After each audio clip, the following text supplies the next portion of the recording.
सतसाई भगत जी, कहाँ से हैं आप? सागर जिला मध्य प्रदेश। आप जी का नाम? राधे श्याम दास जी। कब जुड़े परमात्मा से?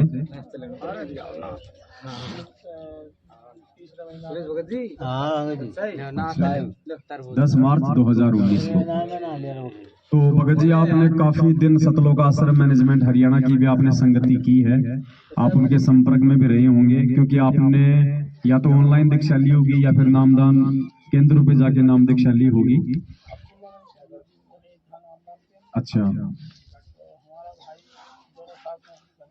तो आप थोड़ा सा हमें ये बताओ कि आप जैसे आप पहले जुड़े हुए थे उन लोगों के साथ में, आपने उनकी रहनी करने देखी, आपने उनकी सारी जो है वो क्रिया देखी, आप वहां पे उनके सत्संगों में भी आप गए होंगे, आप उनके संपर्क में भी रहे होंगे। उसके बाद में आप साथ संगतियों का आपको कैसे मालूम पड़ा, आप कैसे आप साथ संगति से जुड़े, सारी बातें आप थोड़ा विस्तार से बताइए भगत जी। हमारा भाई साथ में नौकरी करते थे, हम दोनों भाई रिश्तेदारी थे, समाज भाई। तो भगत जी क्या हुआ कि उसकी नौकरी छूट गई। नौकरी छूटने के बाद भगत जी क्या हुआ कि वो बहुत परेशान हो गया। तो बच्चे भी थे उसके साथ में, तो हमारे 22 साल पिछड़े रहे। वो चला गया दिल्ली, तो नोएडा में जाके उसने फिर ठेकेदारी में नौकरी करी। नौकरी करते करते फिर वहाँ उसको जो मालिक जी के कोई बाबा चलता फिरता रहता था, उनके घर पे आता जाता रहता था। तो जाके हिसार में गया तो पहले परमात्मा मिल गए, कहले बंदी छोड़ कर ले अपन नाम ले कर लगे। तो वो उनके घर पे आते थे, तो वो जाते रहते थे, तो उनको दोनों जनों को मालूम पड़ा, तो उसने जाके नाम दीक्षा ले ली 2010 में हमारे भाई ने। 2010 में दीक्षा लेने के बाद भगत जी फिर क्या हुआ कि ये भोपाल में अभी रमेणी हुई थी, ये हुई है 50 जोड़ों की 101 जोड़ों की ऐसे रमेणी हुई जी। मेरे उसी दिन मेरे क्या हुआ कि भगत जी में 17 में रिटायर हुआ जनवरी में, तो मेरे L4 L5 चले गए। एक साइड 3 mm गैप था, एक साइड 2 mm गैप था, तो मैं बिल्कुल 2 जने मेरे को चला ना सकाते थे, चल नहीं पाता था। तो भगत जी क्या हुआ कि मेरे भाई ने खबर करी, कहले भगत जी ऐसे, उसने पूरी बात तो नहीं बताई, कहले हाँ रमेणी है, भगत जी चलोगे? मैंने कि ठीक है चल देंगे, मगर हमने कि हम चल नहीं पाते। भगत जी स्टेशन पे सदन से गया, पुरानी मंडी में थी, उसको खबर मिली थी, मगर वो हती कहाँ, करौद मंडी में थी रमेणी। तो भगत जी हम उस समय तो कोई उपदेश ही नहीं, कोई हमें मालूम नहीं, हम जानते नहीं थे कि रमेणी क्या चीज हो, तो क्या चीज क्या होती है। और हम जुड़े थे पहले, तो मुकेश की मम्मी जुड़ी थी ना इनसे, उन गुरु जी से जुड़े हुए थे हम पहले पाली हुए से। वहां से कोई लाभ माभ नहीं, भक्ति ऐसी चलती रहती थी, 2 घंटा बैठो, घुटनों को नाश कर लिया बैठे बैठे। भगत जी क्या हुआ कि भाई ने खबर करी, तो हम सत्संग में उधर उनके यहाँ रमेणी में चले गए। चलने के बाद में क्या है कि हम उसी समय बीमार भी बहुत थे, हम चल नहीं पा रहे थे, बिल्कुल हाथ पांव पने पैरों से लाचार हो गए थे कमर से। तो पूरे जो खून जो है ना भगत जी यहाँ एड़ियों तक आ गया था, चलने में और बैठने में चल ही नहीं पा रहे थे। जैसे वो आए तो हमारी लड़की चला ली थी गाड़ी, तो हम जाके स्टेशन पे पहुंचे। स्टेशन पे पहुंचने के बाद भगत जी क्या हुआ कि जैसे कि वो आए तो हम दोनों भाई बदने मिली, तो खूब रोए दोनों जने मिल के भाई भाई। और इसके बाद वो कह रहे कि गाड़ी पहुंचा दो, कल अपन पैदल चलेंगे, नहीं हम चल नहीं पाएंगे। भगत जी उस समय मालिक ने क्या लीला की है वो तो ईश्वर जाने, हम उस चीज को जितना बखान करें उतना हमारे लिए कम है। हम दोनों जनों ने जब भेंट करके और जो अलग हुए ना, हम 5 यहाँ से लगा के जाली तक गए हैं, बड़ी मुश्किल से। तो भगत जी फिर 10 कदम चलने के बाद वो जो मालिक ने मेरे को चलाया, तो ये समझ लेना कि वो हमसे पीछे और मुझसे आगे। और हमें कोई सत्संग माने उसका माने कोई लाभ माने इतना दिया मालिक ने कि हमने ज्ञान तो लिया 10वें महीने 3रे महीने में। उसी समय परमात्मा ने को ऐसा दिया कि जो कि हम 2 जने उठा के बैठालते थे और हम खुद ही फिर सारे काम थोड़े थोड़े करने लगे। फिर उन्होंने हमें बताया तो कहले भगत जी अब्दुल्लागंज में केंद्र है और आप जाकर वहाँ नामदान ले लो। वहाँ जाके फिर भगत जी हमें परमात्मा से नामदान मिला। नामदान लेकर भक्ति करी खूब, तो मालिक ने खूब खुश रखा। और हमने हिसार जेल के कम से कम ये समझ लो कि हम ट्रेन छोड़ते ही नहीं थे। 1 साल हमने कंटिन्यूस तारीख जम के करी, क्योंकि किराया लगता नहीं था, रेलवे पास था। तारीख पे तारीख है, चले जा रहे हैं। जब कोरोना लग गया इसके बाद फिर बंद हो गए। कोरोना के बाद में फिर अभी गए थे भोपाल में, अपनी साथ संगत थी, तो हम उस चीज को नहीं समझ पाए साथ संग का मतलब क्या होता है। भगत जी थे अपने जेल वाले। कब थी भोपाल में साथ संगति? भगत जी थी ये बहन जी भोपाल वाली, ये गुना वाले अशोकनगर वाली भगत जी इसी महीने में थी क्या? नहीं, वो सर्दियों में ही बगीची जनवरी। हाँ, अपन गए उसी दिन, ये तो गए थे भगत जी, हम उस दिन गए थे भगत जी। बैठे वक्त में खूब मालिक की वाणी सुनी, सब आनंद आया मालिक के पास। मगर क्या है कि जब कोई चीज विचलित हो जाए ना भगत जी, तो फिर वही कांटा लगा था मेरे को, जो आपको मैंने बताया, वो कांटा निकल नहीं रहा था। अब आज आपने हमको, हम घर से ही सोच के चले थे कि आज हमको भगत जी से बोला था हमने, भगत जी यार भगत जी से मेरी बात हो जाए तो बहुत अच्छी बात है। कहले देखो मालिक की कृपा होगी तो वो जरूर आएंगे, क्योंकि राजस्थान में है तो शायद मिलेंगे आपको। मालिक ने मिला दिया, आपने शंका का समाधान कर दिया। खूब आनंद आ रहा मालिक की कृपा से। आगे मालिक जैसे भी लेके चलेंगे, भक्ति अपन शुरू से ही कर रहे हैं, अपने भक्ति नहीं छोड़ी। देखो भगत जी, अपन कहते हैं ना कि सुबह का भटका हुआ शाम को घर आ जाए तो भटका हुआ नहीं होता। और हमारा बच्चा बेचारा लाख गलतियां कर दे और फिर भी यदि वो माफी मांग लेता है कि आगे ऐसा नहीं करूंगा, तो हम भी उसको माफ कर देते हैं। तो गुरुजी कहते हैं कि शिष्य को, सतगुरु को तो शिष्य माँ बाप से भी लाखों गुना ज्यादा प्यारा होता है। भगत जी सत्संग सुनते ही सुनते माने जी समझ लो कि हम तो ऐसा दिन बाकी नहीं जाता जो कि हम मालिक की सत्संग नहीं सुनते टीवी के ऊपर, साधना चैनल पे। अब अपने विचार जो है मालिक के से क्या झूठ बोले, मान के ऐसा दिन नहीं जाता है कि जो आंसुओं की धार नहीं लग जाती जब परमात्मा, जब कोई माने बात ऐसी लगती है मालिक की कि हृदय में गदगद हो जाता है जी। तो अब इसमें हम संतुष्ट भी थे कि हम जहाँ तक है मालिक ने हमको जोड़ कर रखा है, हमें उसका पूरा माने अंदर से भाव होते थे मेरे कि मैं दुष्कर्म तो मेरे से बन गए हैं, मगर मालिक ने मेरे को अपने साथ में रखा है। नहीं तो ये बात नहीं होती तो भगत जी काल कहीं भी। देखो आप अगर साथ संगति में आए हो ना जी, तो मालिक की तो आप पे विशेष मेहर है, इसमें कोई शक नहीं है। अब आगे यदि आप सही भगत तरीके जी से, बस माने ऐसा है कि अपन जानबूझ के मालिक से जब से माने क्षमा मांग रहे हैं, परमात्मा मेरे को छोड़ नहीं देगा, मैं आपकी शरण में रहूंगा। मेरे बच्चे अभी तक 2019 से एक नहीं जुड़ पाए, क्योंकि मेरे घर में 10 सदस्य हैं।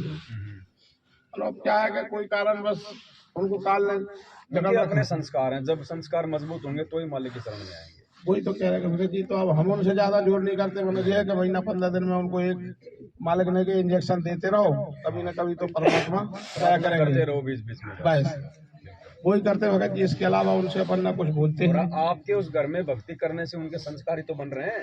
संस्कार तो भगत जी ऐसे है कि 17,000 माने पेंशन मिलती है और परमात्मा कम से कम 25,000 महीने का काम धंधे में दे देते होंगे। कोई धंधा नहीं, कुछ नहीं, हम तो घर से बाहर नहीं निकलते। खूब अल्लम चलने वाले खर्च करा रहे हैं, वो कोई कमी ना है। और अच्छे खाओ माने उसे चला नहीं पाएगा घर, जो 10 आदमी का खर्च चला रहे हैं तो हम नहीं चला रहे, वो तो मालिक परमात्मा चला रहा, नहीं तो कौन कर पाएगा इस महंगाई के जमाने में। भगत जी खूब दया है, मालिक की कृपा है। तो साथ संगति में आके अब आपको कैसा महसूस हो? भगत जी उसका तो हम बयान नहीं कर सकते।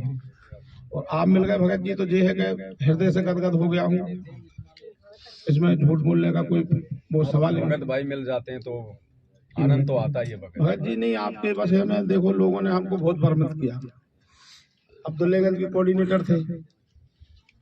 तो पहले वे हते बसोदा में, बसोदा से फिर उनको उते अब्दुल्लागंज से क्या है कि जी इधर के हैं रायसेन जिले के हैं। अच्छा। तो उनने भी कुछ घपला किया पैसे के मामले से, उनको भी वहां से दिल्ली वालों ने हटा दिया है।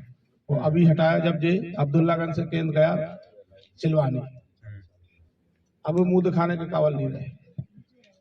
सही बात। अब क्या है कि जब लाख 10 लाख का गमन कर दिया उन्होंने, कहाँ तक कौन सहन करेगा। माया के तो पुजारी हैं। वही तो है। और माया के तो वे सभी पुजारी हैं, लेकिन वही भक्ति क्या मार्ग में आने के बाद फिर माया के पीछे दौड़ना, फिर ये ज्यादा घर। वही तो भगत जी क्या है कि उनने उजागर कर दिया और वे लोग तो छुप छुप के खा रहे हैं। बात ये हुई ना भगत। और सच्चा कर जो सच्चा बोलता वो कड़वा होता सब, बाकी लोग ओपन में नहीं आ रहे। बस बात ये है ना। और बाकी परमात्मा दया करेंगे, जो जैसा करेगा तो पाएगा। चलो मालिक से प्रार्थना करो भगत जी, ये दया परमात्मा की हम सभी पे बनी रहे। बस मालिक ऐसी करे, मालिक परमात्मा बंदी छोड़े। साथ साहिब जय बंदी छोड़ मेरे की देना। खाओ भगत।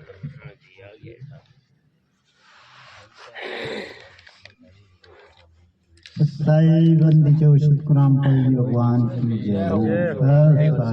यार के हम काहे दिक्कत है अपता तो जियान कोई जरूर है। भगत जी मैं भी गया वहाँ पे। पहले तो नाव गांव पता बताओ, आपको नरेंद्र मोदी थोड़ी तो लोग जानते हैं आप। भगत जी मैं भी गया भोपाल। नहीं बताओगे? शारदा नगर, शारदा नगर में भी गया। भगत जी हैं पास में। अच्छा। भगत जी की भगत जी ऐसा कर, ये अपने पास भक्ति बोधेरी किताब है,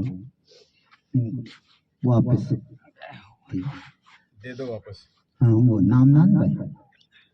मैं वहाँ पहुँच गया भगत जी मेरे को मोटरसाइकिल पे पास में उतार के मैं नामदान पे पहुँच गया। मैं बोला मैं बड़ी भाषा कदर सब्सक्राइब करी उससे, तो आने बड़ी मरोड़ से सब्सक्राइब नहीं कोई दिक्कत। मैं भगत जी उसमें फिर भगत जी क्या होता है, भगत जी पहुंच पीछा से इस भगत को, ये भगत जी को इस भगत जी ले आए मोटरसाइकिल पे, मेरे पीछे आ गए। पीछे आ गए तो भगत जी तो जानी तो उनसे बड़ी प्यार से बतला रहे, और वो मेरे से कह रहा, मैंने भगत जी ज्योति वहां तो कोई नहीं चल रही वहां, तो बरामदा में बैठा मैं, उसमें अंदर देख विचार कर मैं अंदर विचार देख कर मैं अंदर प्रवेश हो रहा डंडोती लगाने के लिए। यार यहाँ तो कोई ज्योति होती भी नहीं है, और मैं मेरे से कह रहा क्या देख रहा है, अरे मैं कोई नीचा गुंडा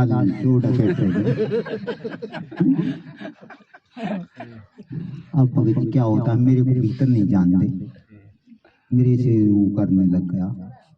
मैंने भगत जी आप कितना ही यत्न कर लो मैं अंदर जाऊंगा, अंदर जाऊंगा। मैंने भगत जी मैं रुकने वाला हूँ।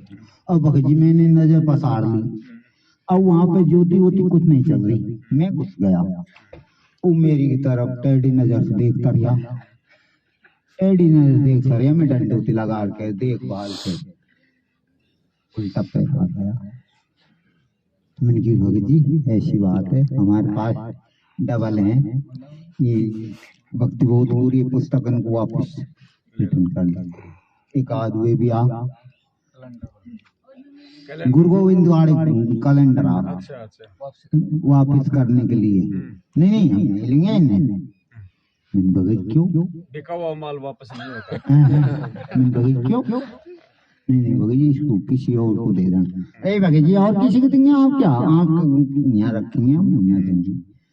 भगत जी और मैंने उसको दे वापस, जबरदस्ती उसने रखा। मैंने भगत जी ऐसे ना करें, आपकी सेवा है, चाहे तो पैसे से तनख्वाह से कैसे भी है, सब तनख्वाह तो सबसे प्यार से, नहीं कोई पानी है, कोई चाय नहीं, कोई सब्सक्राइब नहीं, कुछ नहीं है। ये मैं इनके पैसे, इनका पुजारी क्या आपने घूम लिया होगा। हाँ भगत जी, मुसले भगत जी, ये भगत जी ने मैं शांत करा। तो सेवा ही है बोलने की, बोलने में भगत जी ये भगत जी बोल रहे हैं, आप नहीं। सही बात है। हाँ। इनको तो गुरुजी ने सतलोक आश्रम बरवाड़ा में सीने से लगाया, तो तो मैनेजमेंट भगत जी मैंने उससे दिया ना बाहर। मेरे से मैंने सत्साई भगत जी मेरी मेंटेलिटी ने देख कर या सत्साई बड़ी कड़ी रही। चलो कोई बात नहीं, फिर मैं दोबारा पहुंच गया इसी वहां कोई लेना देना। वो एक बहन कह रही भैया यहाँ से नामदान बहुत दिन भी गए। चलो कोई बात नहीं, वो बहन के पास थोड़ी देर बैठ आ गया। भगत जी गया भगत जी। एक भगत कह रहा हूँ भगत जी सार नाम क्यों ना ले रहे? भगत जी भी तेरी बड़ी ताकत है। कोई जबरदस्ती है किसी की? मेरे को प्यास आए तो मैं कैसे पी लूंगा?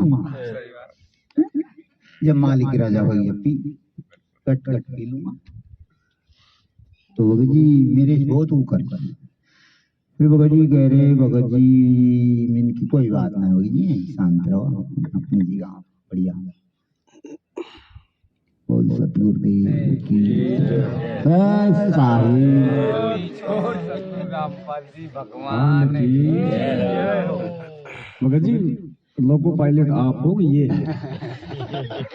मेरे को तो शोले फिल्म की याद आ गई, वो कोयले डालता है, यो बांध के दुपट्टा सिर पे हैं? ऐसी रहती सत्साई भगत जी, जय वंदी छोड़ सतगुरुदेव की जय हो। भगत जी यो शर्ट देख के एक दिन मैं भगत जी के पास वैसे जा रहा घूमने के लिए। चलो कोई बात ना, भगत जी में हुआ तो वो एक खाली डिब्बा रहता है वो छोटा, वैसे चलता है वहाँ में कर्मचारी बैठे रहते हैं। अब वो शर्ट को देख के वो मेरे पीछे पुकारने लग गया। अब भगत जी उन्होंने सब गाड़ी डाल दिया। मैं थोड़ी देर वापस लौटा और जो मैंने की यार वापस, अब वो इंतजार देखे फिर चल कोई बात ना। ड्रेस ऐसी हो गई ना।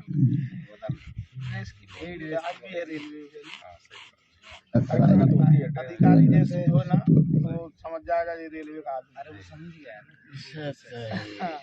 सत साहेब, आप भगत जी बैतूल से आए हो, तो कुछ बताओ भगत जी कैसे जुड़े सात संगति से, कैसे परमात्मा से जुड़े, कैसे मालूम पड़ा सात संगति का, कैसे आज आए हो, थोड़ा बताओ सारी बातें। भगत जी को माइक दो। बंदी छोड़ सदगुरु रामपाल जी परमेश्वर की जय हो। मैं 2020 में यानी कि अगस्त को जुड़ा था मैनेजमेंट वाले से, यानी कि मैं पूना में था। वैसे तो घर पे ही यानी कि परमात्मा ने प्रेरणा कर दी थी कि जैसे पहले भी पूना में था तो मेरे को जैसे साईं बाबा की ये देखता था, मैं सीरियल देवी देवता की ये देखता था।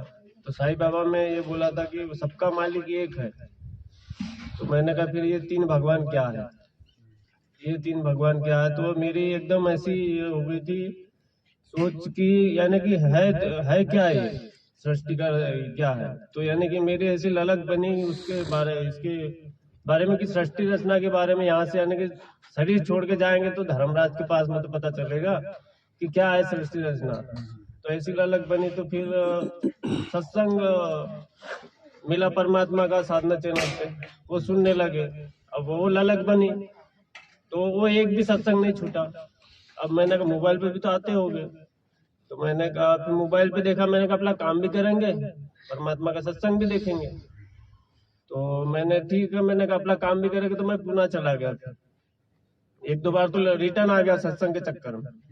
मैंने कहा क्या जाएंगे, मैंने कहा परमात्मा ने ऐसे सत्संग के पिछले संस्कार भी रहे होंगे, तो इच्छा ही नहीं हुई जाने की।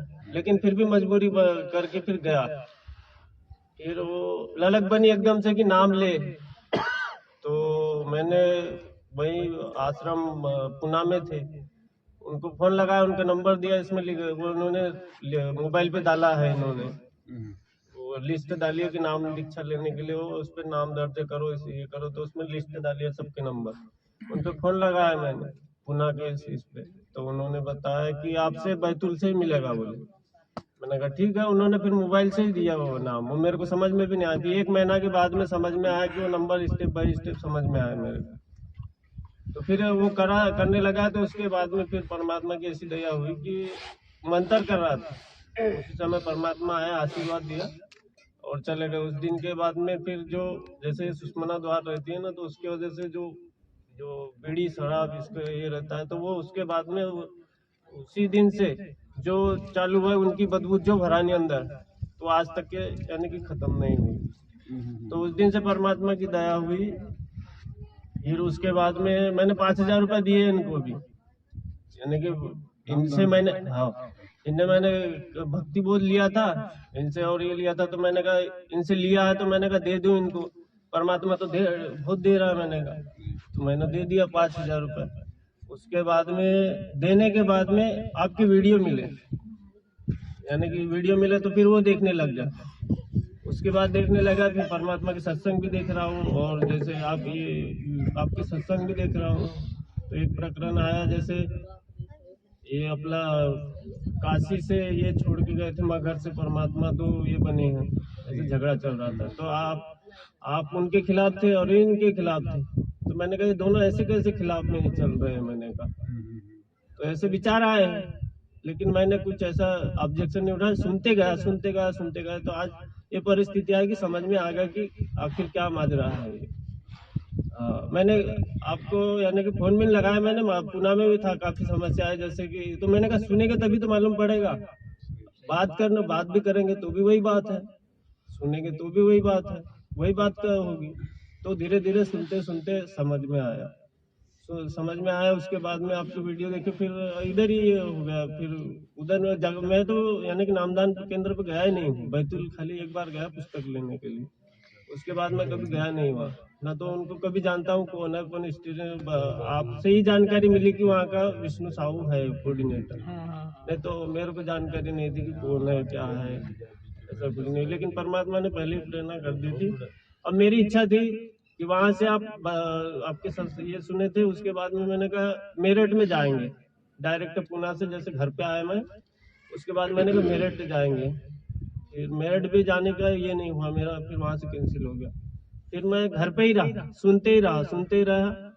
फिर ये सत्संगति चालू हुई, फिर सत्संगति में आया मैं। उसके पहले अपने कोई ये नहीं, फिर अपनी जयपुर में आया था, उस समय हुआ था जयपुर में आए थे आप? जयपुर में दीपावली को जो बड़ी साथ बिल्कुल दीपावली में आए थे। उस दिन ये समझ लो कि जहाँ कहीं सिर्फ फोन पे आ जाए कि जाना है तो फिर जाना ही है।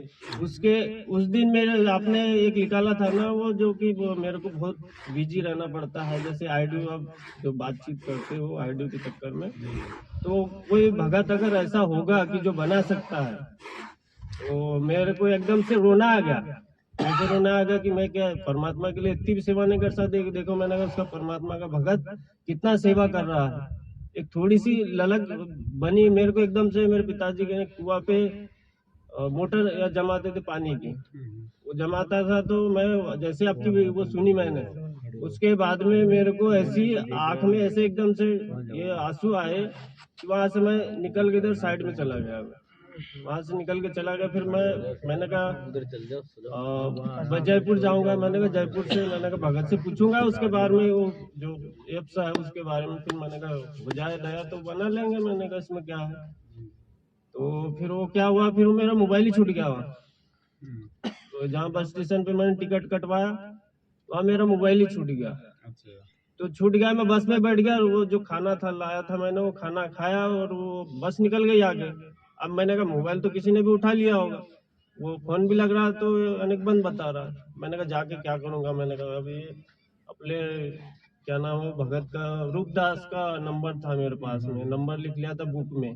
तो वो उसके दूसरे के कांटेक्टर से फिर वहाँ जयपुर गया, कांटेक्ट से होते होते यानी कि वो आगे चला गया। फिर वहाँ आगे से फोन लगाया, फिर ऐसा करते करते फिर गया उधर। फिर वहाँ पहुंचा, फिर एक दिन रुका वहाँ पे, और फिर उसके बाद में अब मैंने कहा चलो ठीक है ये करके फिर वहां से आया डायरेक्ट बैतूल आया, बैतूल में फिर मोबाइल लिया दूसरा। वो सिम मोबाइल सब वो छूट गया तो फिर वो नंबर की सिम बनाई।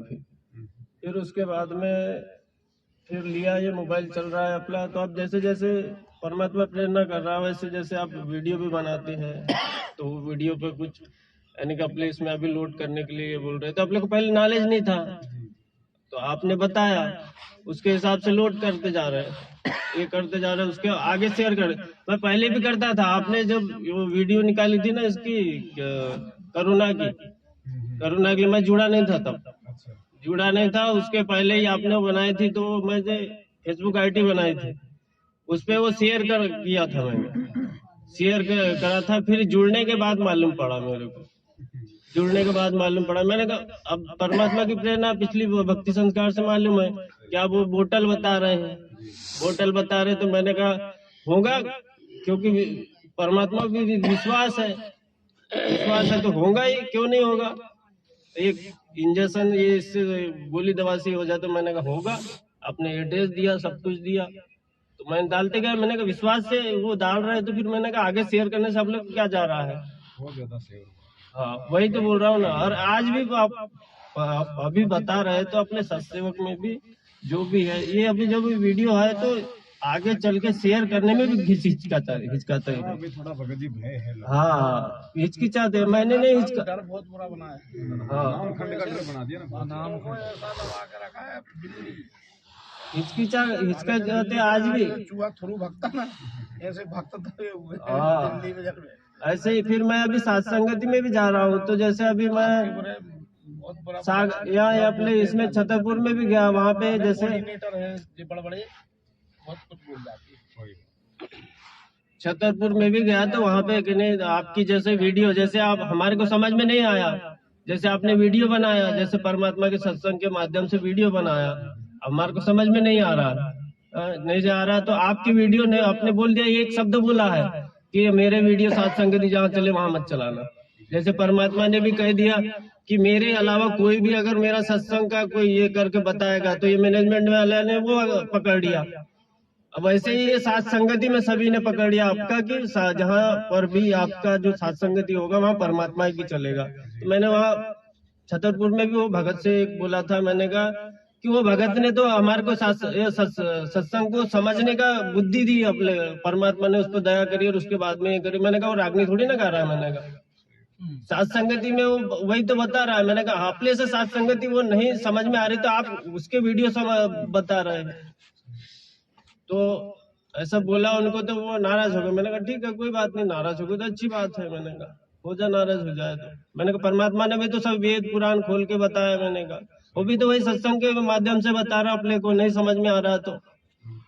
और अपने को हमारे को समझ में वो जैसे समझा रहा है पवन भगत जी, हमारे को नहीं समझाते आ रहा है तो उसका वीडियो का माध्यम ले लो।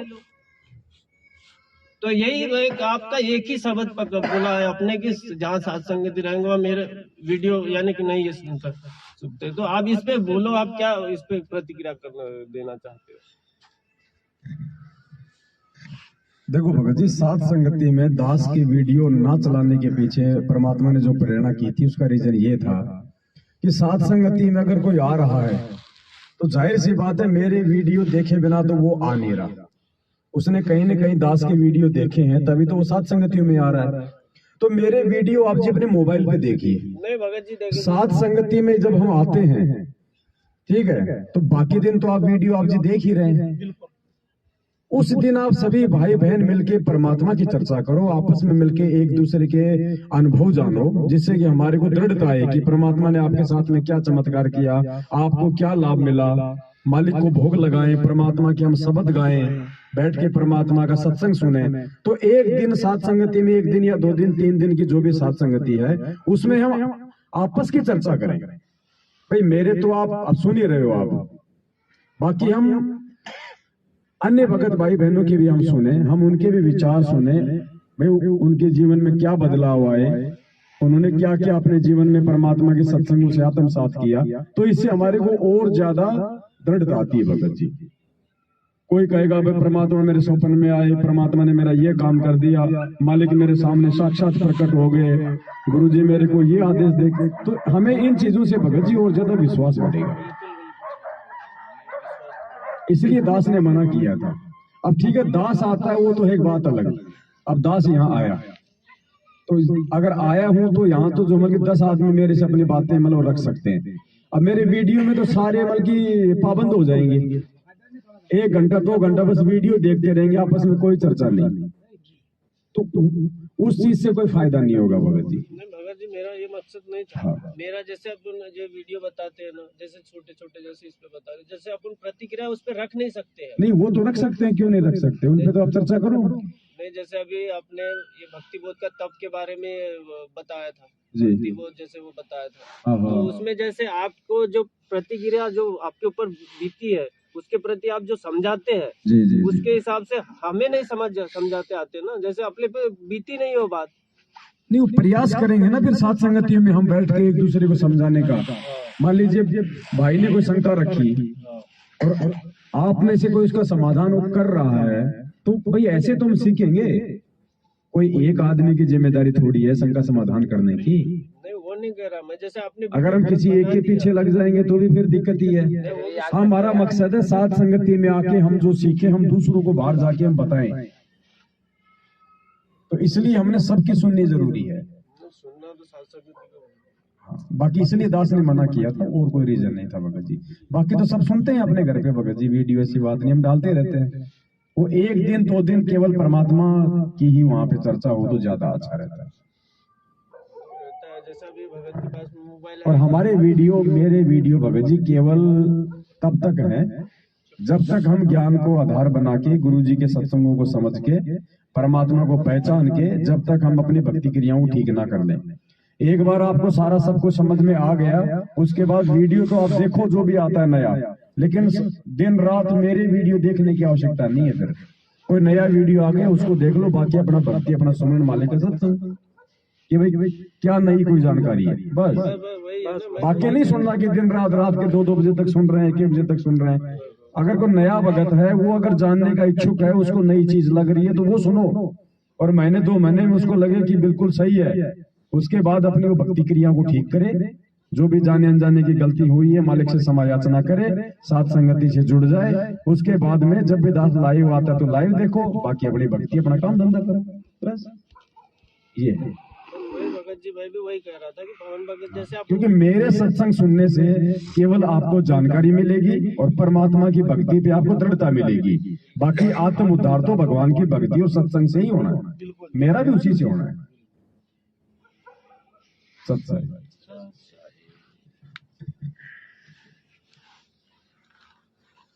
इसी पर बोल रहा हूँ, जैसे परमात्मा ने भी जैसे 2 रूप किया था भंडारा के समय, जैसे परमात्मा ने किया था, तो परमात्मा जिस रूप में आए, जैसे परमात्मा का सैकड़ों भी जैसे रूप धर ले और वो अपने को समझाए, तो खाली वो जो रूप धर के जो अपने को सत्संग सुना रहे उसी से मोक्ष होना है। चाहे आपका रूप धर ले, चाहे किसी का भी रूप धर ले, वो तो अपने को जानकारी दे रहा है। वो जिसके लिए आया है जो परमात्मा मोक्ष के लिए, उसी से मोक्ष होगा अपना। देखो हमारी आस्था तो हमारे पूज्य गुरुदेव में ही रहनी है। जी बिल्कुल ठीक है। गुरुजी ने यहाँ तक कह दिया कि जिसको दुनिया भगवान मानती है भगत है, कबीर दाढ़ी मूछ वाला, वो भी अगर साक्षात आके मेरे बराबर में खड़ा हो जाए तो उसको दंडवत तो छोड़ो, उसकी तरफ देखना भी नहीं है। ये आसक्ति का कारण गुरु गोविंद दोनों खड़े किसके लागू पाए, बलिहारी गुरु आपना। ये भगत जी ने पाठ के बारे में पूछा तो परमात्मा ने सत्संग में देखो क्या बताया परमात्मा ने, ये परमात्मा समर्थ भगत जी, काल भगवान 1000 कला का स्वामी है। वो 1000 रूप बना सकता है भिन्न भिन्न एक ही समय में, लेकिन वो उसका वास्तविक रूप तो एक ही है ना, जो परमात्मा ने बता दिया, काला कलूटा, ओछा माथा, दांत निकले हुए। वो तो हमने भी नहीं देखा अभी तक, लेकिन जो मालिक ने बताया उस आधार से उसको देखना भी नहीं हमने। दूसरा परमात्मा ने बताया अक्षर पुरुष, वो 10,000 कला का स्वामी है, वो 10,000 रूप बना सकता है एक समय। और तीसरा ये परमात्मा, ये अनंत करोड़ कलाओं का स्वामी है, ये जितने मर्जी चाहे उतने रूप बना सकता है। तो ये तो समर्थ है भगत जी। ये चाहे किसी भी रूप में कहीं भी आ जाए, कहीं भी ये चला जाए, कोई भी रूप बना ले, ये इसका अपना विषय है। आज वर्तमान में ये जिस रूप में है वो रूप हमारे लिए पूजनीय है, वो रूप हमारे लिए फाइनल है। इसके अलावा चाहे ये किसी भी रूप में आ जाए, हमारी रत्ती भर भी उसके अंदर कोई आस्था नहीं होनी चाहिए। ये आसक्ति का कारण बन सकता है 1% भी। मालिक ने यहां तक फाइनल कर दिया कि जब तुम शरीर छोड़ के त्रिकुटी पे जाओ और वहां एक तरफ तो मैं खड़ा हूं, गुरुजी अपने लिए कह रहे हैं, और एक तरफ कह रहे हैं कि दाढ़ी मूंछ वाला हो कबीर परमात्मा के खड़ा हो जाए, तो कहते तुमने उनकी तरफ झांकना भी नहीं है, मतलब देखना भी नहीं है उसकी तरफ। और फिर क्या कहा गुरुजी ने, ऐसा ही यहाँ है। यानी पृथ्वी लोक पे जब तक तुम भक्ति करोगे यहाँ भी ऐसा ही है। गुरुजी के अलावा किसी की तरफ कोई आस्था नहीं। झांकने का मतलब आस्था। इसीलिए तो परमात्मा ने दाढ़ी मूंछ वाली फोटो को दरबार से हटवाया है, और जो समझदार भगत है वो अपने घर से हटा देगा, और जो और भी समझदार भगत है वो दिलो दिमाग से हटा देगा।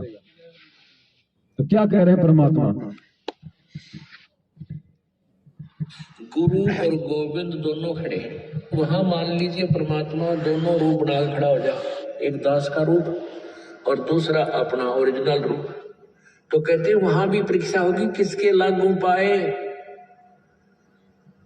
सबसे पहले कहते बलिहारी गुरु अपना, जिन गोविंद दियो मिलाए। अपने गुरु जी के चरणों में गिरना, वहां पर परमात्मा की तरफ अगर झांक भी लिया उधर साथ होगी तो वो रिजेक्ट करेंगे आपको। यहाँ भी ऐसा ही होगा, यहाँ भी ऐसा ही होगा। अब और क्या साबित करना बाकी रह गया।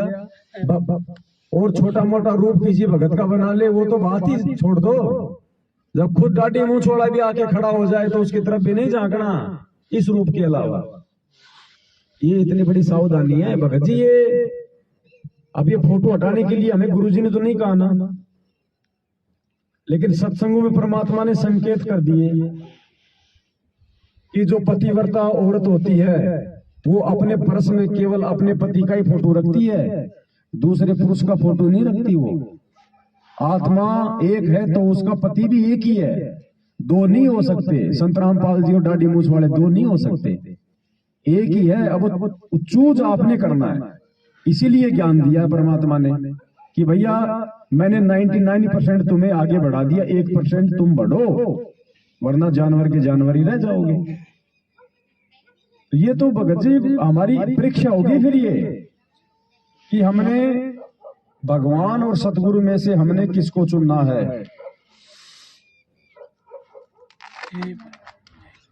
महाभारत का एक छोटा सा एक किस्सा है।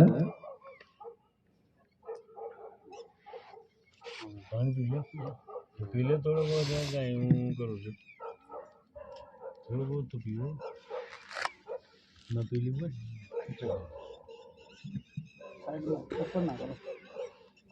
धृतराष्ट्र जो कि अंधा था उसके सामने अर्जुन को पेश किया गया और सभी लोग बारी बारी से अपना परिचय दे रहे थे।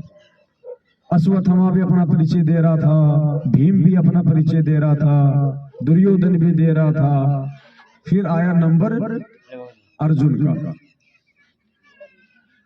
तो अर्जुन ने क्या कहा भगत जी, ये छोटा सा वीडियो है 1 मिनट का, लेकिन बहुत गहरी शिक्षा देगा हमें आज इस भक्ति मार्ग पे। अर्जुन क्या कह रहा है कि किसकी पहचान क्या होती है। हम सतगुरु के शिष्य हैं। हमें दाढ़ी मूंछ वाले ने आके सत्संग नहीं सुनाई। हमारी पहचान दाढ़ी मूंछ वाला नहीं है। हमें आशीर्वाद दाढ़ी मूंछ वाले ने नहीं दिया। हमारे दुखों का निवारण दाढ़ी मूंछ वाला नहीं कर रहा कोई। हमारी पहचान क्या है, पहचान को लेके भी हम मार खा जाएंगे। अभी जैसे गुरुजी ने कहा ना कि वहां त्रिकुटी भी तुम्हारी परीक्षा होगी, गुरु गोविंद दोनों खड़े हो गए तो तुम उसमें से किसको अपनी पहचान बनाओगे। तो क्या कह रहा है अर्जुन, ध्यान से सुनना ना। आचार्य द्रोण का शिष्य अर्जुन महाराज को प्रणाम करता है। क्या इसके अतिरिक्त तुम्हारा कोई और परिचय नहीं है वत्स? नहीं महाराज, भक्त का परिचय स्वयं भगवान है और शिष्य का परिचय केवल गुरु। इसीलिए मनुष्य को यह आवश्यक है कि वो अपनी एक ही पहचान रखे, नहीं तो पहचान में भी टकराव हो सकता है। मनुष्य अपनी एक ही पहचान रखे, वरना पहचान को लेकर भी टकराव हो जाएगा। जैसा गुरुजी ने बताया कि तुम त्रिकुटी पे जाओगे, वहां तुम्हारी पहचान पूछी जाएगी। अब वहां पहचान तुम दाढ़ी मूंछ वाले को बताओगे भगवान, या फिर अपने गुरुजी को बताओगे? तो कह रहा कि भगवान की भगत की पहचान उसका भगवान होता है और शिष्य की पहचान उसका गुरु।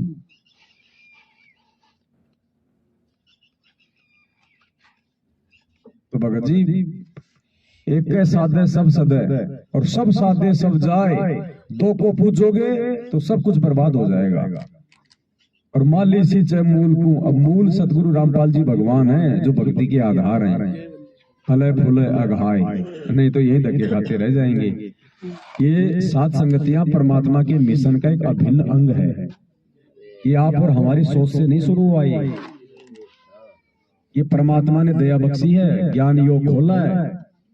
नहीं तो गुरुजी जिस फोटो को दिखा दिखा के कह रहे हैं कि ये कबीर भगवान, और हम कह रहे हैं कि ये भगवान नहीं है, नकली भगवान, नकली फोटो, और लाखों की संख्या में लोग जुड़ रहे हैं। क्यों जुड़ रहे हैं?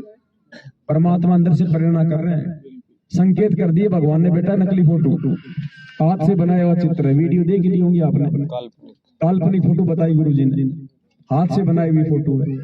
और गुरुजी कह रहे हैं कि 650 साल पहले भगवान आया, उसको तो तुमने देखा नहीं।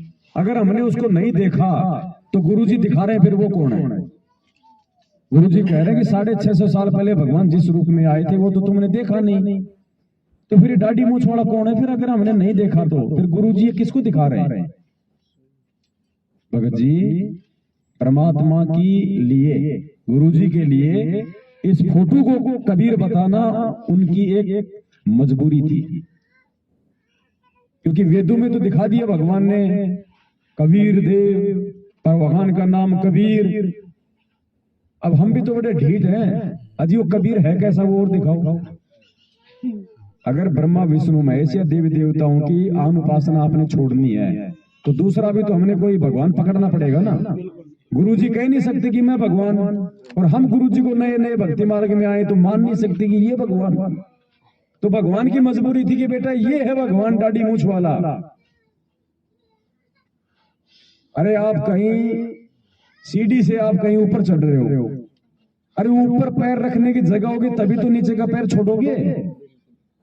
तो देवी देवताओं की भक्ति तो उस समय छोड़ेंगे जब कोई इनसे ऊपर का कोई भगवान दिखाई देगा। तो इसलिए गुरुजी की मजबूरी थी कि ये भगवान। फिर उसके बाद परमात्मा क्या कह रहे हैं, उसी फोटो का फिर परमात्मा ने समय समय पे खंडन भी किया।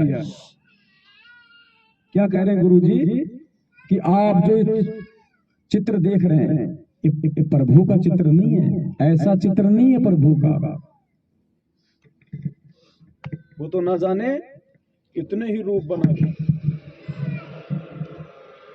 पुण्यात्माओं, अब तो ये दास बैठा है, यदि यहाँ परमात्मा इसी मानव शरीर तो है ही उनका, क्योंकि बनारस में 120 वर्ष रहे और अब भी वो आ जाते।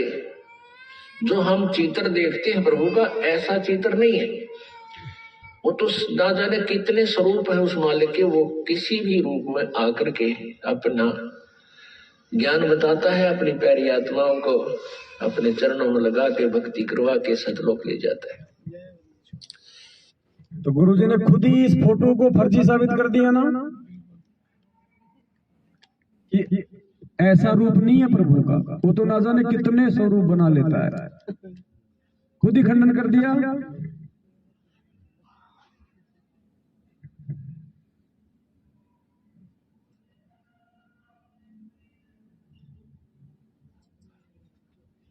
अब क्या कह रहे हैं परमात्मा?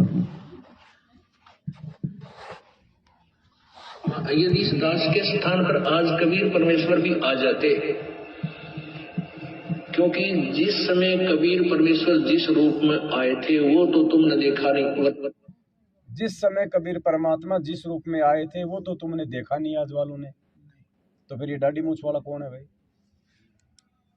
फिर ये दाढ़ी मूछ वाला कबीर कौन है? अगर हमने देखा ही नहीं, गुरुजी ने दिखाया नहीं, तो फिर गुरुजी ने ये किसकी फोटो दिखा दी हमारे को? तो कहते हैं जिस समय कबीर परमात्मा 650 साल पहले आए थे वो रूप तो तुम आज वालों ने देखा नहीं, और आज परमात्मा जिस रूप में आ जाए उसको तुम मानोगे नहीं, तो बात कैसे बनेगी? तो आज परमात्मा इस रूप में है और वो चाहते हैं कि तुम मान लो, इसी में तुम्हारा फायदा है। सुनो,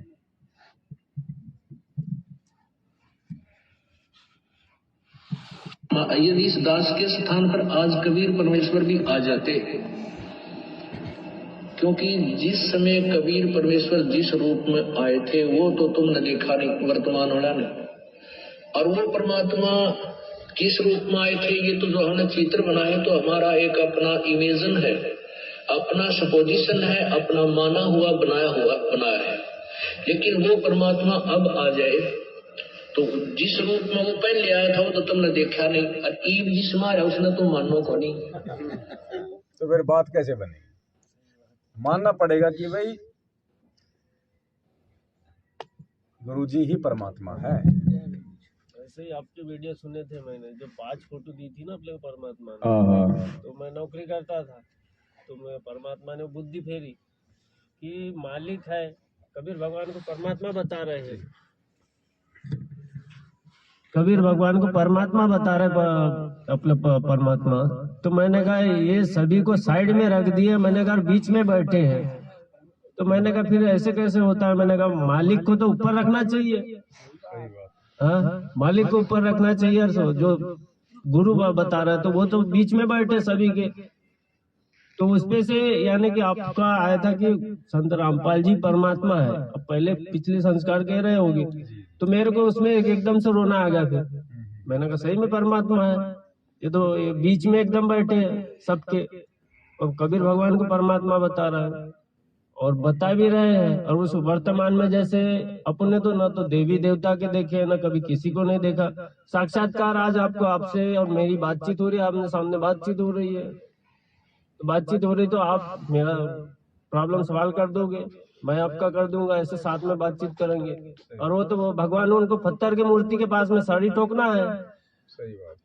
और परमात्मा भी वही बता रहा है, वो फोटो के माध्यम बता ये करके। तो मैंने कहा गुरु से ही होगा, तब पहले गुरु ही मानते थे, लेकिन आपका जब से जैसे ये सुन रहे जब से धीरे धीरे धीरे सत्संग के माध्यम से दृढ़ता आ रही कि नहीं परमात्मा और गुरु क्या है, तो इस पे से यानी कि उस टाइम से ही परमात्मा ने दया करी थी कि परमात्मा यही है। फिर जिनका सत्संग सुना उसमें बोला परमात्मा ने कि मैं स्वयं ही यानी कि आया हुआ है, कबीर भगवान आया हुआ है।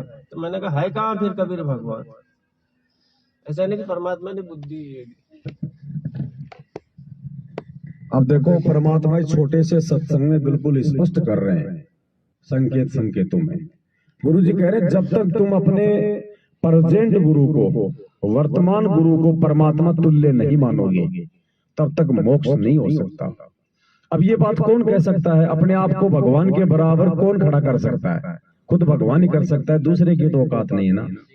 आप कह दो संगत को, नाम क्या आपका भगत जी, आप ये कह दो संगत को कि जब तक आप देवेंद्र को संत रामपाल नहीं मानोगे तब तक मोक्ष नहीं हो सकता। बोल तो देंगे, तो ये कौन कह सकता है बातें? ये बात खुद समर्थ ही कह सकता है। तो ये शिक्षा इसलिए आवश्यक थी कि हम अपने भगवान को पहचान लेंगे और सदग्रंथों को आंखें देख लेंगे। तो 600 वर्ष पहले आकर परमात्मा 64 लाख को की बैटरी चार्ज करके चले गए। वो पार तो नहीं हुए, ना होने थे, क्योंकि जब तक हम प्रेजेंट गुरु को परमात्मा तुल्य मान कर उसके प्रति व्यवहार नहीं करेंगे हम पार नहीं हो सकते। चाहे कितनी भक्ति कर ले, भक्ति अलग चीज है, वो आपको मिल जाएगी, लेकिन पार होने के लिए आपको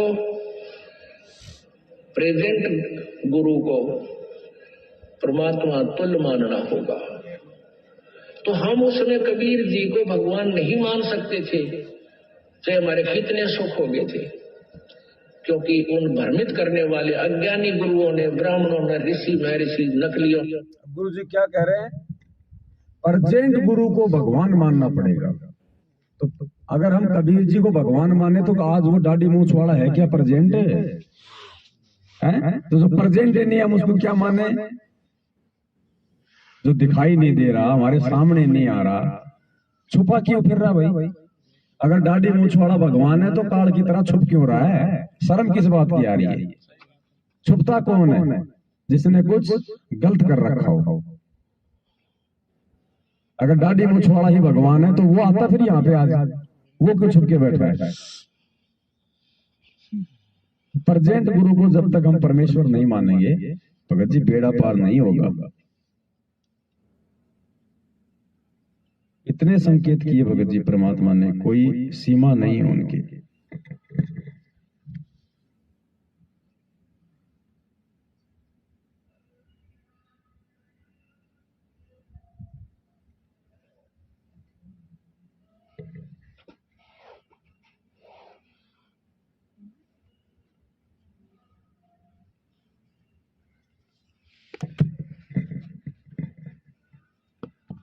लेकिन आदेश प्रभु का है। उससे क्या होगा कि जैसे आप जी परमात्मा के पास जाओगे, सबसे पहले वहां आपकी परीक्षा होगी। ये दास के रूप में परमात्मा त्रिकुटी पे मिलेगा आपने, और जैसी क्या करे गुरु जी, इस दास के रूप में परमात्मा आपको त्रिकुटी पे मिलेगा। क्यों भाई? गुरु जी के रूप में क्यों मिलेगा? भगवान को शर्म आ रही है क्या? भगवान को शर्म आ रही है क्या खुद को आने में? अगर त्रिकुटी पे संत रामपाल जी के रूप में परमात्मा मिलेगा तो धरती पे कौन है फिर आज? संत रामपाल जी का रूप है ना, और त्रिकुटी पे भी इन्हीं के रूप में मिलेंगे और आगे भी यही लेके जाएंगे। या कभी कहा है कि त्रिकुटी से मैं तो वापस आ जाऊंगा और वहां से आपको फिर परमात्मा लेके जाएगा? तो कौन है फिर परमात्मा? अभी संकेत ही तो कर सकता है। इनका एग्रीमेंट है काल के साथ। ये खुल के नहीं बताएगा कि मैं भगवान हूँ। अगर ये खुल के बता दे मैं भगवान हूँ तो गुरु जी कहते हैं काल का भी कलेजा फट जाए। अभी सुनाएंगे आगे, पहले ये सुनो। भावना आपकी यहाँ होगी, ऐसा ही अंतःकरण में वो जो का तो स्वभाव मिलेगा। तो वहां आपकी परीक्षा होगी, और वहां भी आप जैसे आज इस दास के साथ व्यवहार कर रहे हो तो वहां भी ऐसा ही करोगे, बट नेचुरल। और यदि आज अगर यहाँ गुरु जी का जन्मदिन मना रहे हो तो त्रिकुटी में भी जन्मदिन ही मनाओगे। और जन्मदिन का मतलब गुरु मानुष कर जानते वो नर कहिए अंध, और दुखी संसार में राग गई हमके। गुरु जी को जीव मान लिया, मैनेजमेंट ने जन्मदिन मना दिया गुरु जी का। गुरु जी को हमारे जैसा 2 कोटि का जीव साबित कर दिया। आज इस दास के स्थान पर परमेश्वर होते और रहे वो 120 वर्ष रह के चले गए, 64 लाख से 181 में वो दानक कबीर रूप में परमात्मा रहे, ज्वाला रूप में, लेकिन हमने उनको भगवान ना माना। बहुत से हमारे काम भी ठीक हुए, मुर्दे जीवित करे परमात्मा ने, लेकिन हमने उस मालिक को भगवान नहीं माना। यदि हम उनको प्रभु मान लेते तो यह समस्या उस दिन हल हो जाती। हमने उनको भगवान नहीं माना, जिस कारण से आज तक हम उलझ रहे। और इसलिए परमात्मा कह रहे हैं कि गुरु जो मेरा संत होगा, मेरा भेजा हुआ, उसके प्रति भी मेरे जैसा व्यवहार रखियो। ये समझ लेना, हम नो मान लो कि इस दास के स्थान पर कबीर साहब बैठे हैं। क्या कह रहे गुरु जी? न्यू मान लो इस दास के स्थान पर कबीर परमात्मा बैठे हैं। तो हमने तो गुरु जी के इसी आदेश को पकड़ लिया, आदेश दे दिया गुरु जी ने हमें। न्यू सोच लो मेरे स्थान पे वो कबीर भगवान बैठा है। अब हमने गुरु जी को कबीर जी मान लिया, तो अब हम इस कबीर का जन्मदिन मनाएंगे कि हम इसका प्रकट दिवस मनाएंगे? अगर ये कबीर है तो हम इसको भोग लगाएंगे या उस फोटो को लगाएंगे? और ये क्या कहते हैं, तुम गुरु जी को भोग लगाते हो। अरे गुरु जी को नहीं लगाए तो क्या भाई महेंद्र भगोड़े को लगाए? किसको लगाए बताओ फिर? तो गुरु जी ने कह दिया कि न्यू सोच लो, मतलब ये आदेश दे रहे गुरु जी कि इस दास के स्थान पे कबीर भगवान बैठा है।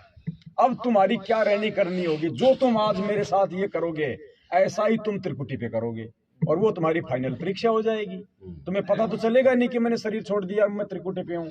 ऐसा लगेगा जैसे मैं किसी साथ संगति में जा रहा हूँ, मैं किसी सत्संग में जा रहा हूँ। तो तुम्हारे वही भाव रहेंगे। आज हम यहाँ गुरु जी को भोग लगा रहे हैं, त्रिकुटी में भी जाएंगे तो हम गुरु जी को ही भोग लगाएंगे, हम गुरु जी को ही भगवान मानेंगे। दाढ़ी मूंछ वाला की तो फोटो देख ले तो हमारे तो माथे में त्योड़ी पड़ जाती है। उस फोटो को तो देखते हैं हमारे को यूं जाता है, ये क्या कर दिया भगत जी ने, सत्यानाश कर दिया सारा। तो बताओ फिर भगवान रह कौन गया? तो हम फैल कहां से हो जाएंगे? हमें कौन ठग लेगा? काल भी ठगेगा तो दाढ़ी मूंछ वाला रूप बना के ठगेगा। कौन सा रूप बना के?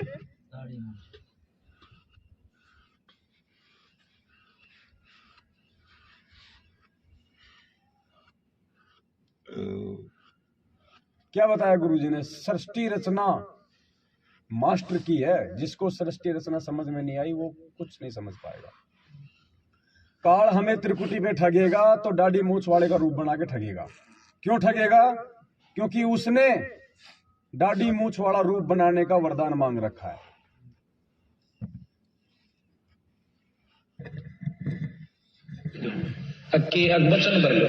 वचन भर लियो भाई। नो बोला जी कि चारों युगों में 3 युगा में जीव थोड़े ले जाना, सतयुग, त्रेता और द्वापर, और चौथा युग जब आवे कलयुग कितने ले जाइए? नो बोला वो बड़ी अड़ाई तनतया। अच्छा भाई कोई बात नहीं। दूसरा ये है कि मैं आपका रूप बना सकूं, मैंने ये आज्ञा दे दी। अब बना लिए तेरे रूप तक की आंट लगेगी। मेरे वंश के पास जिस पास नाम होगा तेरा रूप रह ही नहीं सकता उसके आगे। तो काल में वरदान मांग रखा दाढ़ी मूंछ वाले का रूप बनाने का। इसलिए परमात्मा ने कहा था कि त्रिकुटी पे अगर मैं खड़ा हूं और वो कबीर खड़ा हो, उसकी तरफ झांकना भी नहीं है। और ऐसा ही यहाँ, अब यहाँ ऐसा करेंगे तभी तो हमारा रिहर्सल बनेगी, तभी तो हम त्रिकुटी पे वैसा करेंगे। अगर यहाँ नहीं करेंगे, यहाँ अगर मैनेजमेंट वालों की तरह अगर 12 से 16 मई जून को अगर हम कबीर प्रकट दिवस मनाएंगे, दाढ़ी मूंछ वाले को भोग लगाएंगे, उसी को भगवान मानेंगे, गुरु जी को खाली एक संत मानेंगे, तो काल ने क्या कहा? जी मैं आपका रूप बना सकूं, मेरे को वरदान दे दो। क्यों मांगा वरदान? उस भगत को ठगने के लिए जो इस पृथ्वी लोक पे अपने गुरु को छोड़ के दाढ़ी मूंछ वाले को ही भगवान मानेगा। उसके रूप में आके उसको ठग लेगा वहां पे। क्योंकि हमारी आस्था तो वो रहेगी, दाढ़ी मूंछ वाले को देखते हम तो दौड़ पड़ेंगे, उरो आ गए कबीर जी, अरे गुरु जी तो पता नहीं कहाँ रह गए, बूढ़े हो गए, ये आ गए भगवान। और वो ले जाएगा, उठा के नरक में ठोक देगा, आजा बेटा मैं हूं तेरा भगवान। इसलिए परमात्मा ने 7 संगतियों का निमित्त बनाकर उस फोटो को हटवाया है। इस फोटो को हटाना कोई बालकों का खेल नहीं है भगत जी। इसलिए भक्ति ज्ञान आधार की है। इतने उदाहरण दे रखे भगवान ने। एक सत्संग में तो गुरुजी ने स्पष्ट बोल दिया,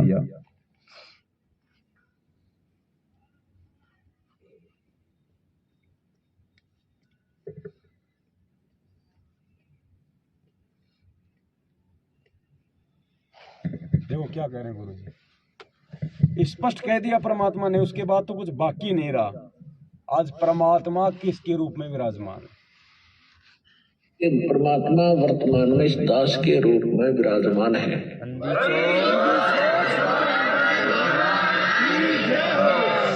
अब बता फिर भगवान कौन हुआ? स्पष्ट बोल दिया परमात्मा ने, क्या बोला? अब मैनेजमेंट वाले कहते हैं वो तो गुरुजी की छोटे छोटू सत्संग काट के दिखाता है। अरे नालायक को, तुम तो कल को गुरुजी को भी तो उसी बता दो कि गुरुजी भी वेद के गीता के थोड़े से श्लोक निकाल के समझाता है। अरे जो मतलब का वही तो समझे, फालतू का क्या मतलब हमारे? भगत जी यही प्रश्न एक भगत ने किया था, पुस्तक दी थी उनको, तो वो भगत बोलने लगा कि वो तो वो वेद पुराण के वो छोटे छोटे से श्लोक बताता है बोले। तो इनकी भी जगत वाली हालत है मैनेजमेंट वाले के, इनकी संगत की। यही भगत, ऐसा ही भगत था, भगत थे मैनेजमेंट से जुड़े थे, वही यही प्रश्न मेरे से बिल्कुल सेम ही करा था। नहीं तो भगत जी यहाँ सब कुछ साफ है, सब कुछ क्लियर है। वो लोग बहुत बड़े धोखे में जी रहे हैं, बहुत बड़ी गफलत में जी रहे हैं। जो लोग सतलोक आश्रम मैनेजमेंट हरियाणा के पीछे अंधे होके लग रहे हैं, कल को उनको रोना पड़ेगा, पछताना पड़ेगा। उस समय उनके हाथ कुछ नहीं लगेगा सिवाय रोने और धोने के। मालिक कहते ना, बिना सोचे समझे जो करे पाछे सो पछताए, काम बिगाड़ा अपना और जग में हो तसाए। तो कल को ये अपना काम बिगाड़ देंगे भगत जी।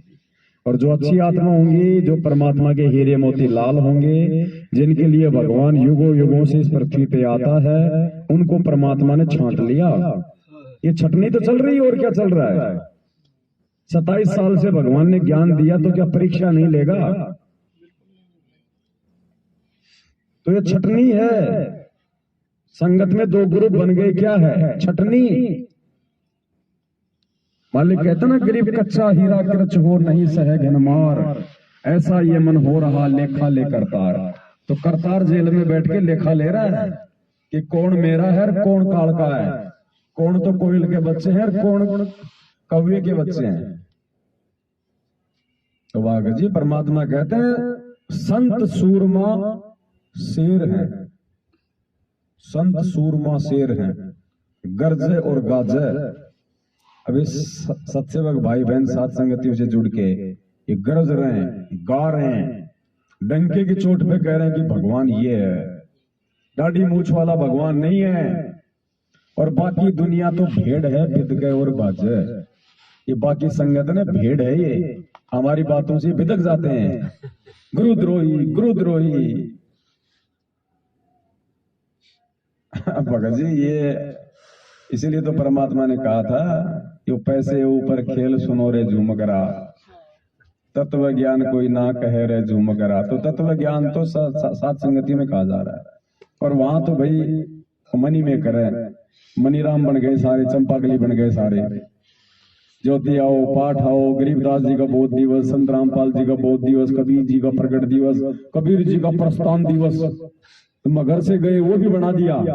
मैंने कहा रास्ते में उन्होंने कहीं कोई विश्राम किया होगा, वो जगह भी देख लो, उसका भी विश्राम दिवस के नाम पे कर दो शुरू। इन्होंने रास्ते में चाय पानी पिया था जब सतलोक गए थे। तो भगत जी डमडमा बना दिया इन्होंने। जगत गुरु को फिलहाल इन्होंने अपने घर का गुरु बना के रख लिया कि ये हमारा है, बस इसकी फोटो भी हम ही यूज करेंगे, इसके नाम का कहीं कोई सत्संग नहीं होगा, कहीं कोई प्रचार नहीं होगा। अब एक तरफ तो दुनिया में ज्ञान बांटते हैं और दूसरी तरफ आके यहाँ पे सत्संगतियां रोक रहे हैं, ज्ञान को रोक रहे हैं। इसलिए दास ने कहा था, ये लोग उन अंग्रेजों की तरह है जो रोड भी बना रहे हैं, बंदरगाह भी बना रहे हैं, रेलगाड़ियां भी चला रहे हैं, लेकिन अपने स्वार्थ के लिए। वो कच्चा माल हिंदुस्तान से ले जाके उसकी बढ़िया बढ़िया आइटम बना के 3 गुना उल्टे दामों में हिंदुस्तान बेचना। तो ये नामदान केंद्र खोलना, टीवी चैनलों पे ये सत्संग चलाना, ये सिर्फ अपने धार्मिक धंधे के लिए। अरे एक टीवी चैनल पे अगर 50,000 रुपए लग रहे हैं रोज के साधना टीवी पे, तो बाकी टीवी चैनल तो बहुत ही ज्यादा सस्ते हैं। कोई 10,000 में दे रहा है, कोई 15,000 में दे रहा है। 1 लाख रुपया अगर रोज इनके 12 चैनलों का लग रहा है, भगत जी 1 लाख लोग रोजाना टीवी चैनलों पे जो है सत्संग भी सुनते हैं, और कम से कम 1000 लोग रोज जो है जुड़ भी रहे हैं। और वो 1000 लोग एक महीने में इनको करोड़ों की कमाई देते हैं। इनको नुकसान कहाँ हो रहा है? बढ़िया धंधा चल रहा है इनका। तो चलेगा कैसे? ये कहते हैं ऐसे ही चलेगा, ऐसे चलेगा। 7 साल हो गए इनको, इन्होंने जितना जोर लगाना था उतना लगा लिया। अब तो ये वापस बैक हो रहे हैं, अब तो ये टूटने, अब तो ये कमजोर पड़ने हैं। धीरे धीरे अब ये कमजोर पड़ रहे हैं, ऊपर नहीं बढ़ रहे अभी ये, क्योंकि इन्हीं के साथी है तो वो भी भगत ही। आप उनको कब तक मूर्ख बना सकते हो? कब तक डरा धमका सकते हो? स्प्रिंग को आप एक हद तक दबा सकते हो, फिर छोड़ोगे बहुत तेजी से उछलेगी। तो अब संगत का वो हाल होने जा रहा है। इन्होंने जितना डराना था, धमकाना था, मूर्ख बनाना था, गुरु जी के आदेशों की आड़ में, पीले पर्चों की आड़ में, फर्जी ऑडियो की आड़ में इन्होंने बना लिया। संगत तो जागेगी भाई, कब तक मूर्ख बनेगी? तो अब भगत जी वो संगत वापस जाग रही है। तो अब ये कब तक चलेगा इनका ये धंधा?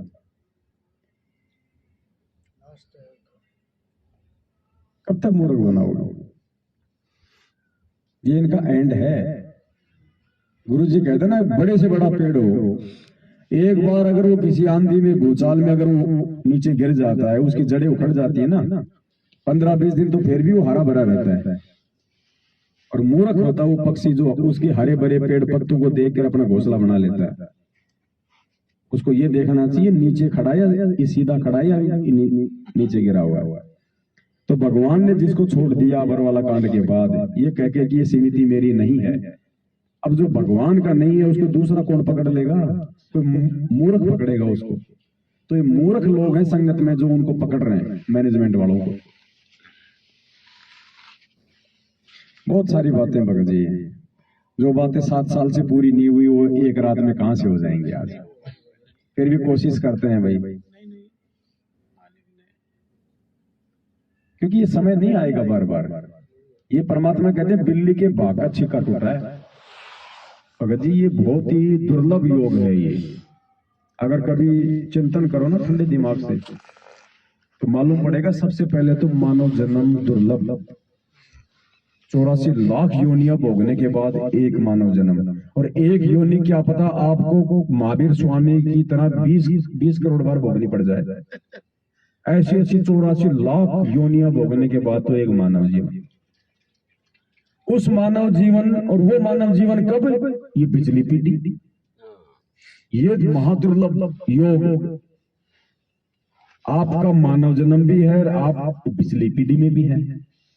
और फिर संत रामपाल जी भगवान का धरती पे आना आपके समकालीन, और फिर आपका उनकी शरण में आना। भगत जी ये पिछले संस्कारों से, पिछले जन्म से होते हैं। पूर्ण हंस मुराद। ये 90 साल का बूढ़ा अनपढ़ आदमी ये ज्ञान समझ लेगा जिसके संस्कार मजबूत हैं, और जिनके संस्कार मजबूत नहीं है वो जिला कलेक्टर भी गालियां देगा। काहे का भगवान है, मूर्ख बनाता है दुनिया को। तो मानव शरीर, पिछली पीढ़ी, गुरु जी का हमारे समकालीन होना, फिर गुरु जी के सत्संग हमें समझ में आना, फिर गुरु जी की शरण लेना, और शरण में आके भी भगत जी सत्सेवक बनना। ये सबसे बड़ा दुर्लभ योग है। और अब भी अगर कोई मौका चूक जाएगा साथ संगति में आके भी, भगत जी उसका तो अनंत करोड़ों युग ठिकाना नहीं है। क्योंकि जो नादान बच्चा होता है, जो अबोध बालक होता है 2 महीने का, 6 महीने का, वो माँ की गोद में लैट्रिन कर दे, पेशाब कर दे, माँ उसको मारती नहीं है, वापस साफ करके अपने सीने से लगा लेती है। और वो बच्चा जिसको मालूम पड़ जाए कि पेशाब करने की जगह माँ की गोद है या बाथरूम है, उसके बाद भी वो माँ की गोद में पेशाब करता है, वो 2 थप्पड़ खाता है भगत जी, 2 थप्पड़। तो हम लोग समझदार बच्चे हो गए भगवान के। परमात्मा ने हमारे को साथ संगति से जोड़ के, हमारा ज्ञान योग खोल के समझदार बच्चा बना दिया। अब भी यदि कोई समझदार बच्चा बन के भी अगर कोई नासमझी दिखाएगा, ऐसा थप्पड़ मारेगा 84 लाख योनियों में भटकता करेगा। ये मान बढ़ाई का मार्ग नहीं है, एक दूसरे का सहयोग करने का मार्ग नहीं। एक ने कही दूजे ने मानी, कहे कबीर दोनों ज्ञानी। ये मान बढ़ाई, ये चतुराई सब यहीं की धरी की धरी रह जाएगी, कोई काम नहीं आएगी। आपने जब से सत्संग में चलाए ना, तब से जैसे ये सहयोग का बताया कि जैसे आपस में भगत भाई सब मिलजुल के अपना सत्संग करो जी, तो इसमें मेरे को काफी एकदम रोना आ गया था। मैंने कहा ऐसा होना चाहिए, होना चाहिए, परमात्मा ऐसा होना चाहिए। क्योंकि आजकल तो कि एक दूसरे की मदद नहीं करते हैं, और अपन सब भगत भाई उन सब मिलजुल के एक साथ में, एक तो परमात्मा की चर्चा भी होगी और आपस में भंडारा का भी ये करेंगे। तो धीरे धीरे परमात्मा ने ज्ञान योग के हिसाब से खोला है ये। देखो हम उस परमात्मा वाली राह पे चल रहे हैं। हाँ, गुरु जी ने क्या कहा कि वो परमात्मा जब इस धरती पे आता है तो छुप के अपना ज्ञान प्रचार करता है, अपने आप को भगवान साबित नहीं करता वो। आज हम भगत जी छुप छुप के साथ संगतियां कर रहे हैं। आज अगर हम इस दौसा जिले की साथ संगति का मैसेज या पोस्टर डाल देते, हम लोग शांति से बैठ के भगवान की चर्चा नहीं कर सकते थे। पुलिस आ जाती, मैनेजमेंट आ जाते, कोऑर्डिनेटर आ जाते, दंगा कर देते, हमें भोग की आरती भी ढंग से नहीं करने देते दिल्ली की तरह। तो हमने परमात्मा की राह पे चलना पड़ेगा कि भाई ये काल का लोक है। यहाँ तो नीची गर्दन करके शिवाजी की तरह छापा मार तरीके से अपना काम कर लो, छुप छुपा के। अब भगवान तो समर्थ है, वो तो इसलिए सामने नहीं आता। अब गुरु जी तो इसलिए सामने नहीं आ रहे, अपने आप को खुल के भगवान नहीं बता रहे, क्योंकि हो सकता है किसी का कालजा फट जाए।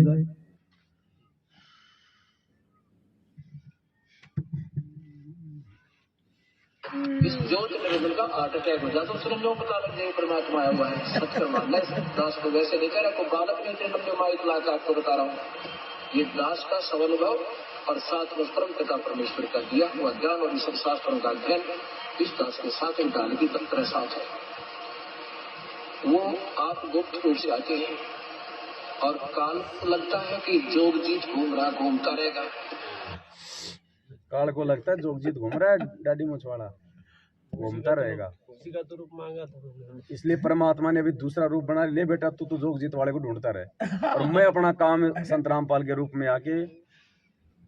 देखो ये भी हमारे ऊपर विशेष दया करी परमात्मा ने, जो इस समय आके भगवान ने डाडी मूछ नहीं रखी, बिल्कुल सपाचट।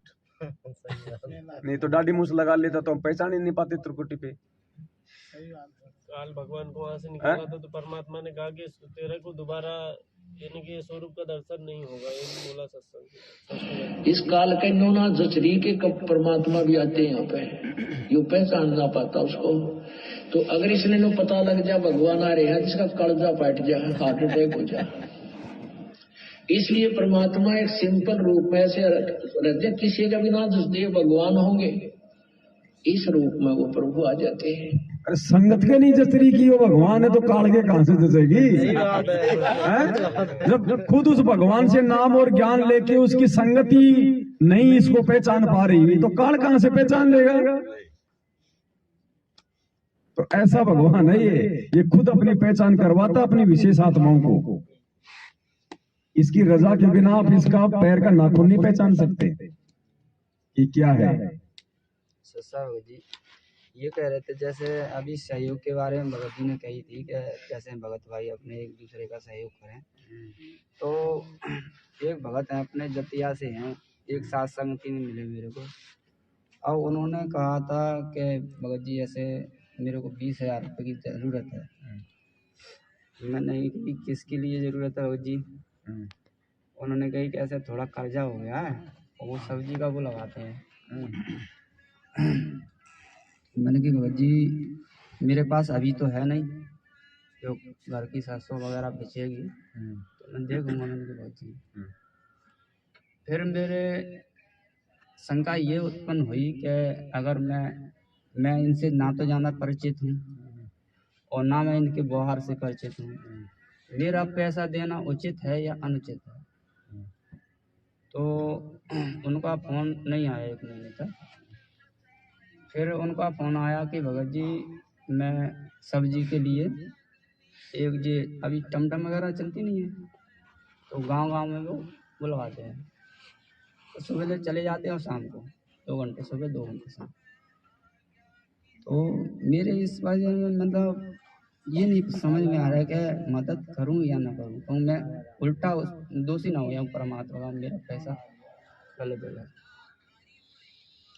देखो भगत जी, एक दूसरे की मदद करना हमारे को परमात्मा ने सिखाया है, और विशेषकर जब हमारा भगत समाज है और कोई भगत जब अपनी श्रद्धा के साथ अपने भगवान को समर्पित हो जाता है नियम मर्यादाओं के साथ में, तो रिश्तेदारों से, जगत से, यार दोस्त से तो उसका वैसे ही उसका कनेक्शन समाप्त हो जाता है। अब उसके पास क्या बचा? भगत और भगवान।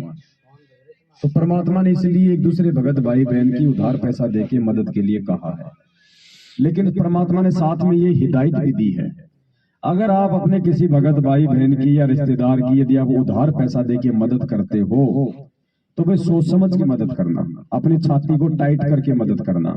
पैसा लेते समय लड़ाई झगड़ा नहीं होना चाहिए, मनमुटाव नहीं होना चाहिए। या तो किसी को पैसा दो मत, अगर पैसा देते हो तो लेते समय फिर मनमुटाव नहीं होना चाहिए, वरना आपकी भक्ति बिगड़ेगी और उसकी आत्मा दुखेगी। या तो उसको दो मत आप। और अगर किसी की उधार मदद करते हो तो ये सोच के करो कि मैंने इससे पैसा वापस नहीं लेना, अगर आ गया तो मेरा। और फिर परमात्मा ने कहा कि यदि आप इस नियत से अगर आप किसी की मदद करते हो तो गुरुजी कहते हैं मैं तुम्हें गारंटी देता हूं तुम्हारा पैसा नहीं डूबेगा, चाहे 4 दिन बाद में आ जाओ। खुद परमात्मा कह रहे हैं, एक बार सुन लो उनके मुख कमल से। तो कहने का भाव यह कि हमने ब्याज भी नहीं लेना किसी से, वो काफर जो ऋण हत्या रखे, तो ब्याज हमें नहीं लेना किसी से। और मान लीजिए आपने आवश्यकता पड़ती है तो आप ब्याज दे सकते हैं, क्योंकि जब तक समाज में पूरा सुधार नहीं आएगा तब तक आपको आवश्यकता पड़ सकती है। आप कबीर साहब कहते हैं, कबीर आप ठगाइए और न ठगिए कोई, आप ठगाए सुख होता है और ठगे दुख है। अगर आप किसी से ब्याज के पैसे लोगे आपको हानि होगी, क्योंकि आप अंडर ट्रीटमेंट है। ये वचन है गुरु जी का, क्योंकि गुरु मर्यादा में गुरु वचन बहुत आवश्यक होता मानना। आपने ब्याज नहीं लेना, आप मदद करना चाहते हो किसी गरीब की, आप वैसे करो, फ्री दे दो कि भाई तेरे पर मेरे पैसे दे देना और ये एज ए लोन में वैसे दे रहा हूँ। मदद करनी चाहिए, ये नहीं सोचना कि ये लालच में तो हम दे देते थे ब्याज पे, आप किसी की मदद नहीं करें, अवश्य करना। आपके पैसे नहीं मर सकते, ये गारंटी देता है दास, चाहे 10 दिन आगे पाछा होंगे। और परमात्मा भी आपका प्रसन्न रहेगा, आपकी मौज कर देगा, आपको इतना संतोष देगा भगवान, क्योंकि परमात्मा जो प्रसन्न हो जाता है इतनी बरकत कर देता है घर में, आप सोच भी नहीं सकते कहां से आ रहा है ये पैसा, कैसे बरकत हो रही है। इसलिए भगवान की तलाश किया करते। और ये तो अच्छे हथकंडे अपना कर धनी होना चाहो, उन्हें तो दुनिया लाग रही है फिर, और कोई धनी हुआ दिखता ना। और इससे आप इतने धनी हो जाओगे आप सोच भी नहीं सकते। तो इस प्रकार हमने इन त्रुटियों से भी बचना है। अब वो भाई था जो कह रहा था कि हम सोसाइटी भरते हैं 20 आदमी मिलके, तो वो कह रहा था कि मैं तो ब्याज उनको दे रहा हूँ, मैं तो जो पैसा लूंगा उसमें उस पैसे का ब्याज शामिल करके उनको दूंगा वापस। आपने तो ले लिया इस महीने, दूसरे महीने कोई दूसरा उठाएगा, वो भी तो ब्याज जोड़ के देगा। तो यहाँ गुरुजी क्या कह रहे हैं, आप ब्याज लेना नहीं, आप ब्याज दे सकते हो मजबूरी में, ब्याज लेना नहीं आपने। तो ऐसे भगत जी सोसाइटियां, ये लॉटरी हमारे किसी काम की नहीं है, ये परमात्मा के वचन को तोड़ती है। भगत जी अपन तो बिना वाके बिना स्वार्थ के दे रहे थे, और इसी वजह से देना चाहते थे। मदद करो, लेकिन मदद करने की जगह भी देख लो। अगला जो अमल के बकरे काटने के लिए उधार ले रहा तो नहीं देना, चाहे कोई कितना प्यारा हो। नहीं, पहले देख लो आपके पैसे का कहाँ उपयोग करेगा, नहीं तो आप दोषी बनोगे। वही तो शंका का समाधान ये नहीं होगा। अगले से पूछो, देखो वास्तव में क्या उसको जरूरत है, क्या उसको 20 की ही जरूरत है या 20,000 रुपए को कहाँ लगाएगा, पहले देख लो भाई साहब। अभी वो लोन से वो उठा रहे हैं, वो क्या कहते हैं, वो उसकी अटैक वो कहीं से उठाए, फिर ऐसे तो दुनिया अपने हिसाब से अपना काम देख रही है ना। आप मदद करो तो सोच समझ के करो, कहीं आप उस मदद में दोषी ना हो जाओ। इसी वजह से तो भगत जी अपन और दो तो कल को हो सकता है वो भाई उसके पास में ना बने पैसे, मजबूरी में तो अगला ले ही रहा है, जरूरी थोड़ी कि 6 महीने में तेरे को दे ही देगा वापस।